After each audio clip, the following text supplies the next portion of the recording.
இன்னைக்கு விஜய் வந்து பரந்தூரில் சொல்லியிருப்பாரு, எனக்கு இங்கே தான் ஏர்போர்ட் வரக்கூடாது. பட் தமிழ்நாடு கவர்மெண்ட் வந்து வேறு எதாவது இடத்த வந்து சர்வே பண்ணி அங்கே ஏர்போர்ட் கொண்டு வரலாம். அதை நான் எந்த அப்போஸும் பண்ண மாட்டேன்.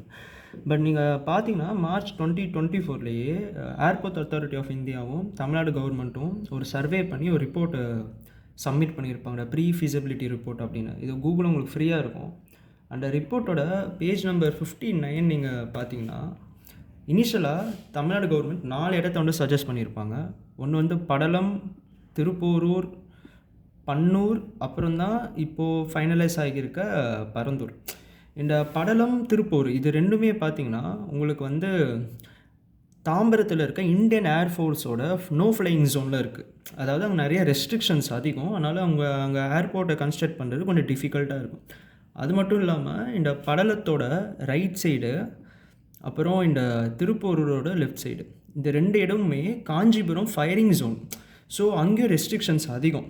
அதனால அங்கே ஏர்போர்ட்டு கன்ஸ்ட்ரக்ட் பண்ண முடியாது. அது மட்டும் இல்லாமல் படலமில் ரன்வே வந்து உங்களுக்கு இந்த மாதிரி இருக்குது, அதாவது கீழேருந்து மேலே போகுது. அதே தான் திருப்பூரும்.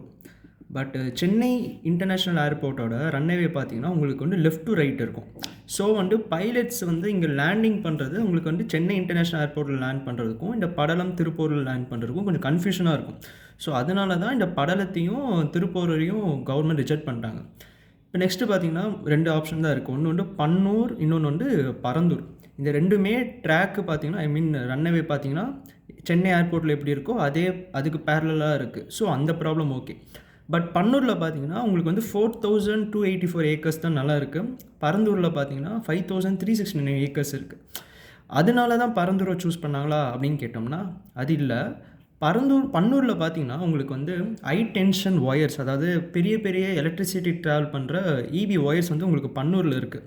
அது மட்டும் இல்லாமல் பன்னூரில் ஆல்ரெடி உங்களுக்கு வந்து 7 இண்டஸ்ட்ரீஸ் இருக்குது. ஸோ அதனால தான் உங்களுக்கு வந்து பரந்தூரை சூஸ் பண்ணியிருக்காங்க. அது மட்டும் இல்லாமல் நீங்கள் பரந்தூரில் ஏர்போர்ட் கட்டணுன்னா 1005 ஃபேமிலியை நீங்கள் வந்து டிஸ்ப்ளேஸ் பண்ணணும். 1054 ஃபேமிலிஸை வந்து நீங்கள் வந்து பன்னூரில் டிஸ்ப்ளேஸ் பண்ணணும். ஸோ வந்து இதனால தான் அவங்க வந்து பரந்தூரை சூஸ் பண்ணியிருக்காங்க. இதே டாக்குமெண்ட்டில் பேஜ் நம்பர் 93 நீங்கள் பாட்டம் போனீங்கன்னா அந்த பரந்தூரில் இருக்க ஃபேமிலிஸ்க்கு வந்து அவங்க என்னென்ன கொடுக்குறாங்க, என்னென்ன காம்பன்சேஷன் கொடுக்குறாங்கன்னா, RFCTLAR அப்படின்னு ஒரு ஆக்ட் இருக்குது. அது மூலியமாக அவங்க வச்சுருக்க லேண்டோட கரண்ட்டான மார்க்கெட் ப்ரைஸை கொடுத்துருவாங்க. அது மட்டும் இல்லாமல் கவர்மெண்ட் வந்து அவங்களுக்கு வந்து 50,000 ஒன் டைம் டிரான்ஸ்போர்ட்டேஷன் அலவன்ஸாக கொடுப்பாங்க. அது இல்லாமல் ஒவ்வொரு ஃபேமிலிலையும் ஒருத்தருக்கு வந்து ஒரு ஜாப் கொடுப்பாங்க. அந்த ஃபேமிலியில் இருக்க ஒருத்தருக்கு வந்து 50 லட்சம் கொடுப்பாங்க. அது மட்டும் இல்லாமல் அந்த ஃபேமிலி, அதாவது அந்த பரந்தூரில் இருக்க ஃபேமிலிக்கு பார்த்தீங்கன்னா ஒரு வருஷம் மாதம் 3000 கொடுப்பாங்க. அந்த ஃபேமிலி வந்து ஒரு SC/STயாக இருந்தால் மாதம் 50,000 கொடுப்பாங்க. அது மட்டும் இல்லாமல் நீங்கள் அங்கே சின்ன பிஸ்னஸ் ரன் பண்ணிகிட்டு இருக்கீங்க அப்படின்னா உங்களுக்கு வந்து 25,000 கொடுப்பாங்க. இவ்வளோ கஷ்டப்பட்டு ஏன் உங்களுக்கு அங்கே ஏர்போர்ட் வேணும் அப்படின்னு பார்த்தீங்கன்னா, தமிழ்நாட்டில் இருக்க பெரிய இன்டர்நேஷ்னல் ஏர்போர்ட் வந்து சென்னை இன்டர்நேஷ்னல் ஏர்போர்ட். அது மட்டும் இல்லாமல் நீங்கள் ஃபார் எக்ஸாம்பிள் வந்து இப்போது தமிழ்நாடு மேப்பை பாருங்கள். இங்கே இந்த பரந்தூரில் உங்களுக்கு வந்து ஏர்போர்ட் கொண்டு வந்தீங்கன்னா உங்களுக்கு வந்து ராணிப்பேட்லேருந்து வெறும் 1 மணி நேரம் தான் இந்த பரந்தூர் வந்து. வேலூரில் இருந்து உங்களுக்கு வெறும் 90 மினிட்ஸ் தான் ஆகும். ஸோ வந்து பரந்தூரில் ஏர்போர்ட் கொண்டு வந்தால் கிட்டத்தட்ட அது வந்து ஒரு 6 to 7 டிஸ்ட்ரிக்டில் இருக்க மக்களுக்கு வந்து கனெக்டிவிட்டி இன்க்ரீஸ் ஆகும். அது மட்டும் இல்லாமல் ஏர்போர்ட் யூஸ் பண்ணுறது பெரிய பெரிய ஆள் ஃப்ளைட்டில் போகிறவங்க அப்படின்னு கிடையாது. ஃபார் எக்ஸாம்பிள் பெங்களூர் ஏர்போர்ட்டு கிட்டத்தட்ட 25,000 பேருக்கு வந்து வேலைவாய்ப்பு கொடுக்குது. ஸோ வந்து இந்த பரந்தூர் ஏர்போர்ட் கொண்டு வரது நல்லதான்.